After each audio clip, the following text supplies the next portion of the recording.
오늘 우리에게 주신 하나님의 말씀은 열왕기상 2장 1절로 4절에 있는 말씀입니다. 오늘 우리에게 주시는 하나님 말씀은 열왕기상 2장 1절로 4절에 있는 말씀입니다. 제가 봉독해 올리겠습니다. 다윗이 죽을 날이 임박하매 그의 아들 솔로몬에게 명령하여 이르되 내가 이제 세상 모든 사람들이 가는 길로 가게 되었노니 너는 힘써 대장부가 되고 내 하나님 여호와의 명령을 지켜 그 길을 행하여 그 법률과 계명과 율례와 증거를 모세의 율법에 기록된 대로 지키라. 그리하면 내가 무엇을 하든지 어디로 가든지 형통할지라. 여호와께서 내 일에 대하여 말씀하시기를 만일 내 자손이 그들의 길을 상과 마음을 다하고 성품을 다하여 진실이 내 앞에서 행하면 이스라엘 왕위에 오를 사람이 내게서 끊어지지 아니하리라 하신 말씀을 확실히 이루게 하시리라. 아멘. 오늘 열왕기 상 2장 1절과 4절에 있는 말씀의 제목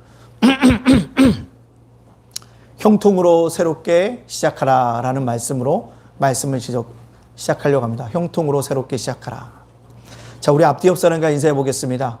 현장에서 예배 드리시는 분들은 이야기하지 마시며 눈인사만 하시고, 집에서 예배 드리시는 분들은 이렇게 인사하겠습니다. 형통의 삶을 살아갑시다. 시작. 형통의 삶을 살아갑시다. 다시 한번요. 시작. 형통의 삶을 살아갑시다. 아멘.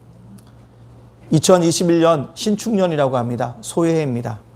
근데 소와 관련된 다양한 기사가 많이 나왔는데 저의 눈길을 끄는 것이 하나 있었습니다. 집집마다 4마리의 소를 키우면 행복해진다는 겁니다. 몇 마리의 키운다고요? 4마리의 소. 읽어보니까요. 첫째 소는 내가 졌소. 둘째 소는 당신이 옳소. 셋째는 당신 마음대로 하소. 넷째는요, 나를 용서하소. 였다는 겁니다. 코로나19로 인해 집콕하는 시간들이 많아지면서 집집마다 큰 소리가 많이 나고 있다는 거죠. 그러나 이 4마리의 소를 키우면 뭐하다? 집안이 행복해진다라고 말하고 있습니다. 누군지 모르지만 재치 있게 표현한 구절이라 소개해 드렸습니다. 이 표현대로 우리가 집콕할 때 이 4가지를 잘 소를 사용한다면 우리 가정들이 그래도 행복한 가정이 될 것이고 형통한 가정들이 되어줄 줄로 믿습니다. 우리가 신년을 시작하면서 다 누구든지 좀 작년보다는 형통했으면 좋겠다라는 생각들을 하게 될 것입니다. 그래서 오늘 우리는 형통이 무엇인가를 생각해 보고자 합니다. 형통이라는 히브리어는 찰레아입니다. 그 뜻은 번성하다, 성공했다라는 뜻을 가지고 있다라는 것입니다.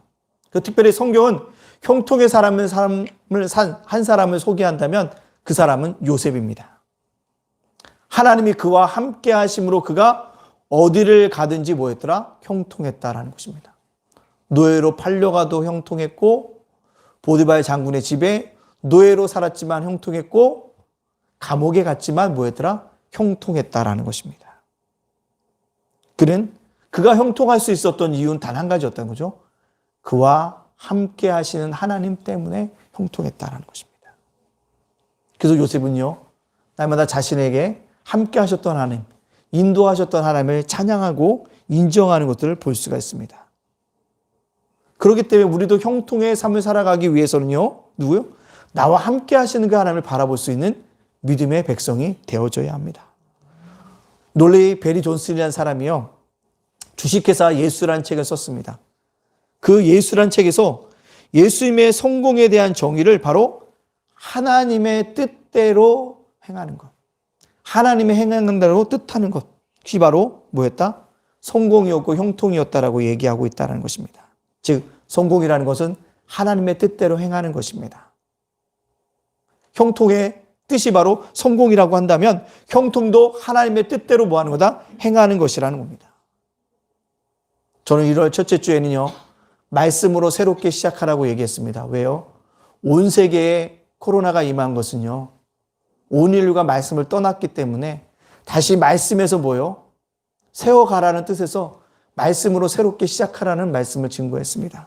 두 번째로는요, 교회를 새롭게 시작하라고 말씀드렸습니다. 왜요? 신앙생활 하는데 이 코로나로 인해서 많은 사람들이요, 좀 교회관이 약해졌기 때문에 그렇습니다. 어제 저녁에 어떤 안수 집사님이랑 식사를 하는데 그런 얘기를 하시더라고요. 목사님, 저도 요즘에 많은 유혹이 있습니다. 아니, 어떤 유혹이요? 교회 한두 번 안 가기 시작하니까요, 교회 가기가 싫어져요. 제가 안수 집사인데도요. 그런 얘기를 하더라고요. 교회에서 왔대요, 문자가요. 뭐가 왔냐면, 몇 명까지 올 수 있으니까 와라 그랬는데, 가야지라는 생각보다, 가야 하나? 내가 좀 TV 프로 재밌는 거 있는데 그거 좀 보고 가면 안 될까? 이런 생각이 드는 걸 보면서 자신도 뭐 하더라? 깜짝 놀랐다고 얘기합니다. 그래서 제가 그분한테 얘기했어요.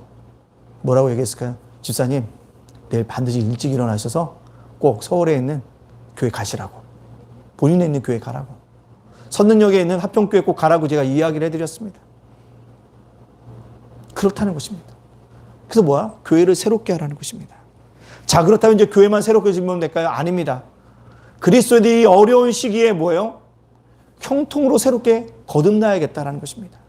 형통으로 새롭게 뭐에다 살아가야겠다는 것입니다. 왜냐하면 그리스도인들이 형통의 삶을 살아가야지 많은 사람들이 뭐요? 그리스도인들을 보고 교회로 돌아올 것이기 때문에 그렇습니다. 그렇다면 여러분들이 어제보다 나은 오늘의 형통의 삶을 살기를 원한다면 어떻게 살아가야 할까요? 오늘 본문이 그것을 우리에게 이야기해 주고 있다는 것입니다. 사실 우리는 코로나로 전혀 예상하지 못한 어려움을 겪었습니다. 1년 가까이 왔지만 지금도 불확실성이 커져 있습니다. 얘기하잖아요.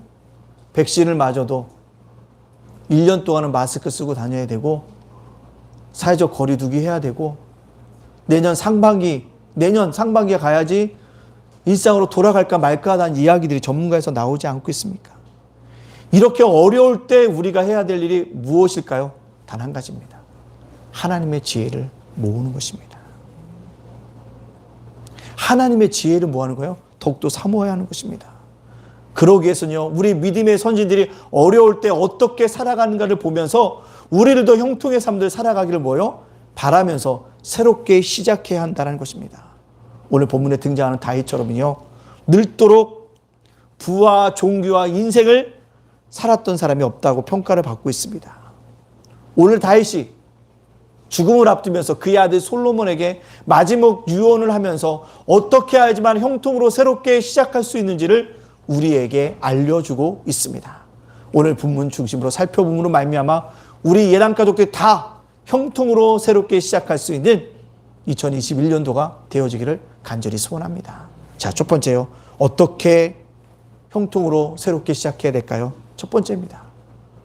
죽음을 생각하며 새롭게 시작해야 합니다. 저 1번 올려주시겠습니까? 네. 죽음을 생각해야 한다는 것입니다. 2절 말씀을 이렇게 얘기합니다. 내가 이제 모든 사람이 가는 길로 가게 되었노니 이제 세상 모든 사람이 가는 길로 가게 되었노니 너는 힘써 대장부가 되고 다윗이 앞으로 새로운 임무를 왕으로 임무를 띠고 시작하는 솔로몬 아들에게 해준 얘기가 뭐냐면 나는 세상 사람들이 가는 길로 다 간다라는 것입니다. 뭘까요? 죽음을 앞두고 있다라고 얘기하고 있다는 것입니다. 죽음을 상기시키고 있다는 것입니다. 죽음을 생각하면요, 형통한 삶을 살 수 있다는 것입니다. 인간의 가장 큰 어리석음이 무엇입니까? 반드시 찾아올 죽음이 반드시 나에게는 오지 않을 것이라는 착각 속에 살아가는 것입니다. 인생은요, 활시를 떠난 활처럼 신속히 날아갑니다. 미안하지만 우리가 삶을 산다고 하지만 죽음의 종착지를 향해서 달려가는 인생이 우리의 인생이라는 것입니다. 요즘 텔레비전을 보면 마음이 아파요. 한 입양아의 죽음 뒤에 그들을 학대했던 그리스도인 양부모들이 있었습니다. 근데 이 양부모들이 보니까 다 목사 자녀들이었어요. 저도 목사 자녀잖아요. 그걸 볼 때마다 얼마나 마음이 아팠는지 모릅니다. 26개월 살다 간 그 어린이 아이에게 그 양부모들이 엄청난 학대를 함으로 말미암아 죽어갔어요. 왜 이렇게 연약한 아이에게 그들이 무서운 일들을 행했을까요? 또 엽기적인 안산의 Y교회 이야기를 봤습니다. 목사 사모님들이 청년 불러놓고 야 니네들 결혼해. 그럼 결혼한대요. 야 니네들 오늘 부부관계 해. 하면 부부관계 맺네요. 니들 이번 주 헌금 액수는 얼마야? 못 채우면요. 잠을 안 재우고 전단지 돌려. 그 헌금 액수 채운대잖아요. 또 그런 거예요. 교회 안에서 성폭행을 갖다가 목사님이 한다는 거잖아요. 그런 걸 보면서 제가 느끼는 것이 왜 이렇게 목회자도 악해질 수 있을까? 왜 그럴까요? 저는 그들이 이 땅의 형통만을 바라보았기 때문에 라고 생각되어집니다. 죽음 너머의 이후의 삶을 생각했다면 결코 그런 행동을 하지 않았을 겁니다. 죽음을 생각하지 않으면 누구나 그들처럼 악해질 수 있습니다. 이웃을 억압할 수 있고 착취할 수 있습니다. 왜요? 인간의 본성은 악하기 때문에 그렇습니다. 그러나 그런 악한 본성이라도 죽음을 생각하면 뭐 할 수 있습니까? 어떤 일을 선택해야 하는지 명확해진다는 것입니다. 내가 죽음을 생각하면 오늘 이것이 나에게 최선이라고 선택하며 나아갈 수 있다는 것입니다. 그것이 형통의 길이라는 것입니다. 죽음을 생각하면 이것이 꼭 필요한 거지. 이것을 해야 한다는 것이죠. 텔레비전을 보니까 100세 넘은 철학자였던 김영석 교수가 나와서 이런 얘기를 합니다. 뭐라고 얘기합니까? 얼마 남지 않은 인생이라는 것을 깨닫게 되니까 얼마 남지 않은 인생들이 나에게 뭐하다? 매우 소중하다. 어제와 같은 오늘이 아니라는 거예요. 너무나도 소중하다는 거예요. 어떻게? 무언가를. 그분이 생각한 게 일기래잖아요. 70년 가까이 일기를 쓰셨더라고요. 그래서 왜 일기를 쓰냐고 물어보니까 어제와 같은 오늘이 되지 않기 위해서. 어제는 이 일을 했지만 오늘은 남은 날 동안 이걸 해야지. 그때 자기가 뭐 하더라? 건강해지더라는 것입니다. 그렇습니다. 죽음을 생각하면 우리가 어떤 것에 소중하고 가치 있는 것에 선택할 수 있는지를 명확하게 보여주고 있다는 것입니다. 후회 없는 삶을 살기 위해서 우리 뭐합니까? 오늘 솔로몬이 다윗에게 이야기했던, 다윗이 솔로몬에게 이야기했던 것처럼 세상 사람이 가는 그 길을 생각할 때 형통의 길을 걸어가라고. 우리가 죽음을 생각하면서 형통의 길을 걸어가야 합니다. 사랑하는 예단가족 여러분들, 2021년들이 시작됐습니다. 벌써 1월이 맞춰서 가고 있습니다. 그러나 2021년 우리의 것이 아닙니다. 하나님께서 허락해 주셔야지만 2021년이 나의 것이 되어집니다. 어떻게 보면 21년이 나의 마지막이 될 수도 있다는 것입니다. 따라서 어떻게 해요? 진리를 담대히 붙잡고 살아가야 합니다. 죽음 앞에서 어떤 것이 가장 형통하고 어떤 것이 가치 있고 어떤 것이 가장 붙잡아야 할 것인지 깨닫고 형통을 위해서 죽음을 생각함으로 말미암아 새롭게 시작할 수 있는 믿음의 백성들이 되어지기를 간절히 소원합니다. 두 번째요. 우리가 형통으로 새롭게 시작하기 위해서는 어떻게 되는지 아십니까? 형통을 뭐 해야 됩니까? 선택해야 새롭게 시작할 수 있다는 것입니다. 많은 이들이 형통을 원합니다. 근데요, 형통의 정의를 각자 내리고 있다는 것입니다. 뭐라고요? 어떤 사람의 형통이란 무엇이라고 물으면 모든 것이 다 잘 되는 것이라고 생각합니다. 근데요, 실질적으로 인생을 살다 보면 굴곡이 있어요. 오르막길이 있으면 무슨 길이 있어요? 내리막길이 있습니다. 내리막길이 끝난 것 같지만 다른 무슨 길이 있어요? 오르막길이 있어요. 그것이 인생이라는 거죠. 어떤 사람의 형통이라 이렇게 정의를 내립니다. 뭐라고요? 내가 원하는 만큼 액수를 버는 것이라고 생각합니다. 정의 내립니다. 그러나 실질적으로 인생을 살다 보면 어느 때는 정말 돈을 많이 벌 때도 있지만 어느 때는 버는 족족 저축이 되지 않고 뭐합니까? 뒤로 빠져나갈 때도 있다는 것입니다. 돈은 뭔다는 거예요? 돈다라는 거예요. 돈은 유동성입니다. 어떤 사람은 형통이란 막히는 것이 없다라고 생각하고 정의를 내립니다. 근데요, 실질적으로 인생을 살다 가면 뭐합니까? 스탑할 때가 있어요. 멈춰서야 할 때가 있습니다. 멈춰서서 뭐요?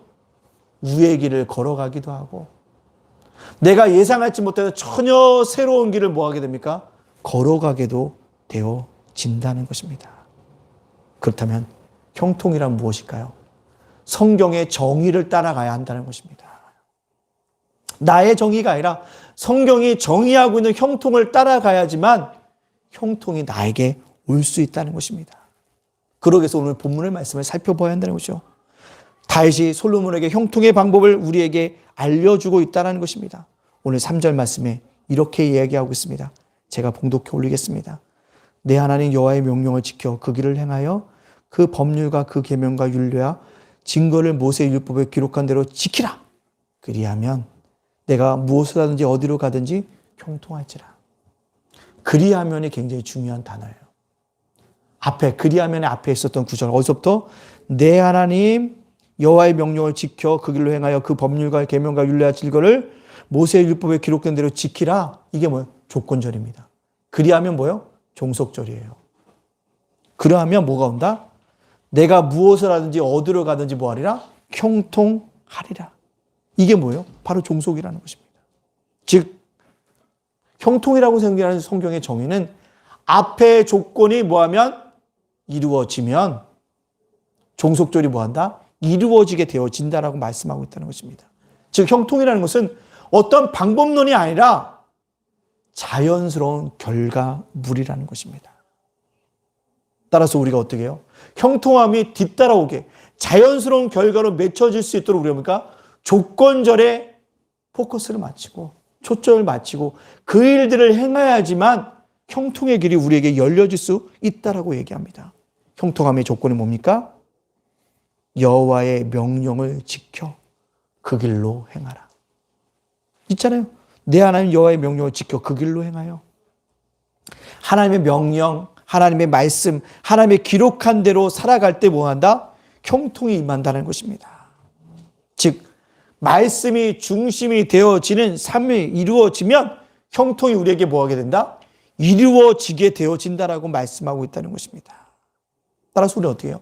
말씀의 중심의 삶을 살아가야 합니다.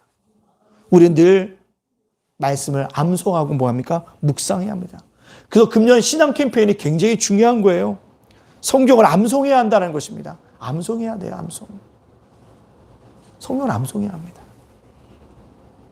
그것이 결국에 뭐한다? 나를 형통의 결례로 이르게 한다라는 것입니다. 근데 우리 말씀보다 뭘 선택합니까? 경험을 선택하고 감정을 선택하고 자아를 선택하고 있다는 것입니다. 그러기 때문에 뭐한다? 형통에 이를 수 없다는 것입니다. 형통을 위해서는요, 우리가 주의 말씀을 선택해야 한다는 것입니다. 그럴 때 우리가 어떻게 해요? 형통의 길을 걸어갈 수 있다는 것입니다. 오늘 다윗은 우리에게, 솔로몬에게 형통이라는 것은 하나님의 말씀을 지킬 때 비로소 우리들에게 올 수 있는 것이라고 말씀하고 있습니다. 그렇습니다. 이것을 달리 표현하면 하나님의 주권을 표현하는 말입니다. 주권을 인정하라는 것입니다. 신뢰하라는 것입니다. 내 생각과 내 계획이 다르더라도 하나님이 형통하라는 그 선택의 것을 뭐하라? 선택하라는 것입니다. 말씀을 지키십시오. 말씀을 따라 사십시오. 말씀을 묵상한 대로 행하십시오. 그러면 여러분 삶 속에 형통이 뒤따라오는 은혜가 있게 되어질 줄로 믿습니다. 우린 그것을 바라보며 살아가야 한다는 것입니다. 그럴 때 우리가 뭐예요? 형통으로 새롭게 시작할 수 있다는 것입니다. 우리가 말씀을 따라 살아가는 삶을 선택함으로 말미암아 다시 새롭게 형통으로 시작할 수 있는 그 복을, 결과물을 얻을 수 있는 우리 모두가 되어지기를 간절히 소원합니다. 세 번째로요, 형통으로 새롭게 시작하라는 말 속에 어떤 말이 있냐면 자기를 포기해야 새롭게 시작합니다. 자기를 뭐 하라고요? 포기해야. 오늘 4절 말씀에 우리에게 이렇게 얘기하고 있습니다. 우리 4절 말씀 우리 제가 봉독해 올리겠습니다. 여호와께서 내 일에 대하여 말씀하시기를 만일 내 자손들이 그들의 길을 삼가 마음을 다하고 성품을 다하여 진실이 내 앞에서 행하면 이스라엘 왕위에 오를 사람이 내게서 끊어지지 아니하리라 하신 말씀을 확실히 이루게 하시리라. 다윗은 솔로몬에게 뭐요? 그들의 길을 삼가라고 얘기합니다. 삼가라는 건 무슨 뜻입니까? 금하라는 것입니다. 삼가라는 것, 형통을 위해서는요, 삼가는 거 뭐? 즉 권리를 포기해야 합니다. 어떤 권리를 포기하라고 이야기하고 있을까요? 자신의 권리를 포기하는 것입니다. 자신을 포기하는 것입니다. 성경은 아무리 신앙이 좋고 하나님의 특별한 은혜를 경험한 사람일지라도 자신을 부인하지 않고 자신을 상가지 않고 자신을 다스리지 아니하면 종국에는 뭐다? 하나님을 배반하게 된다는 것입니다. 자신의 권리를 뭐하라? 포기해야지만 형통이 뒤따라온다는 것입니다. 사도 바울이 뭐라고 합니까? 자기 몸을 쳐서 그리스도께 복종한다고 얘기하고 있습니다. 고린도서 9장 20절에 자기 몸을 친다는 거. 자기 몸들을 친다는 것을 보니까요. 책찍이에요. 고대에 종들 중에 굴복하지 않은 사람에게 수없이 책찍질할 때 그 책찍이라는 뜻을 이야기하고 있다는 것입니다. 자신을 책찍질하여 하나님께 복종하는 사람으로 만들겠다고 고백하는 사람 누구요? 사도 바울입니다. 이게 중요해요. 왜 그럴까요? 사람의 마음의 심이 부패했기 때문에 그렇습니다. 한 번만 거짓말한 사람은 없습니다. 거짓말은요, 또 다른 거짓말을 낳습니다. 하나의 욕망을 가진 사람은 없습니다. 욕망에 빠진 사람은 더 많은 욕망들을 추구하고 살아가게 되어집니다. 한 번만 음란한 사람은 없습니다. 음란한 사람은요, 더 자극적인 음란을 추구하게 되어집니다. 인간의 부패성입니다. 우리가 형통을 얻기 위해서 나의 부패성을 깨닫고 하나님 앞에 고백하는 자기 권리를 포기하는 모습이 있을 때 뭐요? 형통이 뒤따라온다는 것입니다. 이런 삶을 누구 앞에서 살라고 얘기합니까? 내 앞에서. 근데 하나님이 보입니까? 안 보여요. 보이지 않는 그 하나님 앞에서 산다고 생각하면서 뭐합니까? 살아가야 하는 것입니다. 인생을 실패하는 대부분의 이유는 우리의 악함이 아니라, 우리의 약함이 아니라 신전의식이 없어서 그래요. 하나님이 내 앞에서 있으면 어떻게 행동할지가 나온다는 거죠. 저도 인생을 살다 보면 불편한 사람이 있어요. 꺼리는 사람이 있습니다. 부딪히기 싫은 사람이 있습니다. 근데 성경은 이웃을 사랑하라고 하잖아요. 그래서 보면 지금 이웃을 사랑하지는 못하는데 어떻게 할까요? 하나님께 주시는 말씀 속에는 원수를 사랑하지 못하면 먼저는 뭐하라? 부딪히지 않도록 네가 해라. 너의 마음을 뭐하라? 내려놓아라. 그걸 주시더라고요. 그래, 이것이 쌓이다 보면 내가 뭐하겠지? 하나님을 원수까지도 사랑할 수 있겠구나 하는 생각이 들더라고요. 그렇습니다.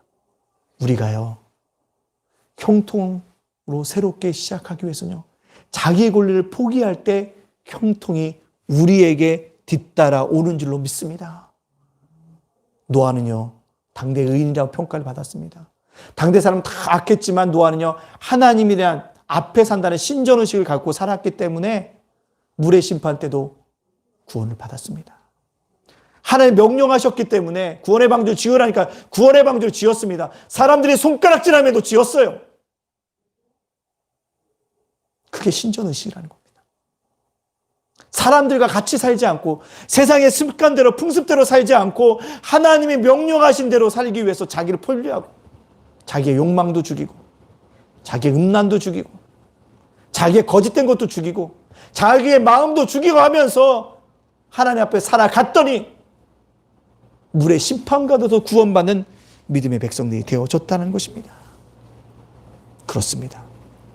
우리들도 삼가야 한다는 것입니다. 누굴요? 내 자신을. 여러분의 갖고 있는 그 권리를 포기할 때 우리는 형통으로 새롭게 시작할 수 있습니다. 따라서 뭐랍니까? 마태복음 16장 24절에 아무든지 나를 따라오거든 자기를 부인하고 자기 십자가를 지고 나를 쫓을 것이라. 자기를 부인하는 것입니다. 자기 권리를 내려놓는 것입니다. 그럴 때 우리에게 자연스럽게 형통이 따라온다는 것입니다.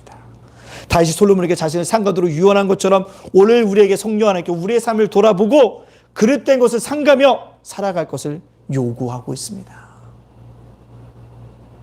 다윗이 누굽니까? 이스라엘 수많은 왕들 중에 평가받을 때마다 기준이 되는 사람이 다윗입니다. 열왕기사나 역대상을 보다 다윗과 같았더라. 다윗과 같지 아니하더라. 평가의 기준 다윗이었다는 것입니다. 우리도요, 다윗이 그렇게 모든 평가의 기준이 되었던 사람인 것처럼 내 권리를 포기함으로 말미암아 형통으로 새롭게 시작함으로 말미암아 형통의 자연스러운 결과물을 얻을 수 있는 우리 예담 가족들이 되어지기를 간절히 소원합니다. 설렘의 습관이라는 책이 있습니다. 그 책은요, 설렘을 잃어버린 일상 속에 설렘을 새롭게 회복함으로 말미암아 삶이 뭐할까? 몸이 건조한 인생이 아니라 뭔가 활기차질 수 있다고 얘기합니다. 그 책을 홍보하기 위한 문구가 재밌습니다. 뭐라고요? 두근두근거리면 무죄, 설렘이 없으면 유죄. 두근두근거리면 무죄, 설렘이 없으면 뭐라고요? 유죄라는 문구를 썼어요. 참 그 문구를 보면서 아, 그랬구나. 뭔가 설렘이 있어야겠구나라는 생각이 들어집니다. 저희가 이번에 예담작은 도서관에서 꿈의 학교를 지원했습니다. 경기 꿈의 학교를 지원했는데요. 흥분되는 거예요. 일주일 동안 그걸 준비하는 동안 흥분되는 거예요. 아, 될 수 있을 거라고 막 흥분됐어요. 어젯밤에도 사모님이 아, 될 수 있을까? 그래서 아, 될 거라고. 괜히 설레는 거예요. 설렜더니 뭐예요? 굉장히 뭐예요? 열심을 품게 되고요. 기대를 갖게 되고요. 뭔가 할 때 흥분이 되어지는 걸 느낍니다. 육적인 일에도 우리가 어떤 일을 가지고 선택하면 이처럼 설렘이 있는데 영적인 것도 설렘이 있어야 한다는 것입니다. 일주일에 우리 성전에 단 한 번 보이는데 오늘 모일 때 목사님이 어떤 모습을 많이 띄워주실까? 그런 설렘을 가지고 와야 되고, 목사님 저는요, 우리 성도들이 적은 숫자라도 올라올 때 내가 우리 성도들에게 어떻게 맞이하고 어떤 대화를 할까로 그런 설렘이 있다고 한다면 우리의 만남이 아름답고 더욱더 복된 설렘이 되지 않겠습니까? 그런 설렘이에요. 깜짝 놀랐어요. 깜짝 놀랐습니다. 이번 주 몰랐는데 작년서부터 신방이 금지됐대요. 법적으로 금지래요. 목사가 성도들의 집이나 방문하면 법적으로 위반된다는 사실을 제가 엊그저께 공부를 처음 받아보면서 알았어요. 상세하게. 여태가 몰랐거든요, 저는. 근데 법이 위반인 거예요. 목사가 성도들 찾아가면. 그래서 깜짝 놀랐습니다. 그래서 제가 아는 목사인데, 아니, 이런 법 있는 거 아셨어요? 그러니까, 아, 윤 목사도 오늘 그거 공부 받아봤구나. 작년 3월서부터 신천 상태요. 신방이 금지되어 있었네? 근데 한 번도 이게 공시가 된 적이 없던 거예요. 근데 몰랐던 거예요. 야, 그런 걸 보면서 묻는가? 깜짝 놀라면서, 야, 참. 그렇게 법을 때때로 수없이 어겼음에도 불구하고 내가 뭐 했구나? 있는 것 자체가 감사한다는 거죠. 사랑하는 성도님들, 제가 이 얘기를 왜 할까요? 설렘이 있어야 합니다. 오늘 예배를 드리면서도 여러분들이 설렘이 가지고 얼마나 올라오셨습니까? 내가 오늘 예배에 대한 설렘이 있으셨습니까? 내가 찬양하는데 설렘이 있었습니까? 기도하는데 설렘이 있었습니까? 성도들 만나지만 짧게 만나고 헤어지지만 설렘이 있었습니까? 그 설렘이 가지고 우리가 영적인 일에 더 매진하게 되어진다면 하나님을 기쁘시게 함으로 말미암아 그 하나님을 기쁘시게 하는 그 결과대로 우리에게 형통이 뒤따라오는 자연스러운 결과의 열매들이 맺혀지게 될 줄로 믿습니다. 그것을 바라보면서 우리가 오늘도 금년도 설렘의 원칙들을 가지고 형통으로 새롭게 시작함으로 말미암아 형통을 다 누릴 수 있는 우리 예담 가족들 다 되어지기를 주님의 이름으로 축복합니다. 아멘. 기도하겠습니다. 기도할 때요, 주님, 형통의 삶을 살게 하여 주옵소서. 형통이 방법론이 아닌 걸 알았습니다. 하나님의 말씀을 지켜갈 때 자연스러운 결과물인 걸 알았습니다. 그 조건을 지켜감으로 말미암아 형통을 누리는 2021년이 되게 하여 주시옵소서라고 우리 주신 말씀을 기억하면서 조용히 기도하며 담대히 나가도록 하겠습니다. 기도합니다. 사랑의 하나님 감사합니다. 은혜의 하나님 감사합니다. 그렇습니다. 형통이라는 것은 반복론이 아닌 걸 깨닫게 해주시니 감사합니다. 방법이 아니에요. 방법이 아니에요. 아버지 하나님 방법이 아닙니다. 방법이 아닙니다. 아버지 형통이라고 하는 것도 복입니다. 자연스러운 복인데 말씀을 지킬 때, 죽음을 생각할 때, 자기 권리를 포기할 때 따라오는 자연스러운 결과물인 것을 깨닫고 날마다 죽음을 생각하며 살아가게 하여 주시옵소서.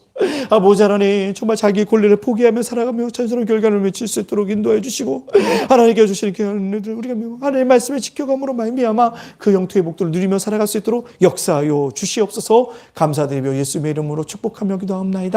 아멘. 우리 두 번째로 기도하겠습니다. 예담교회의 부흥을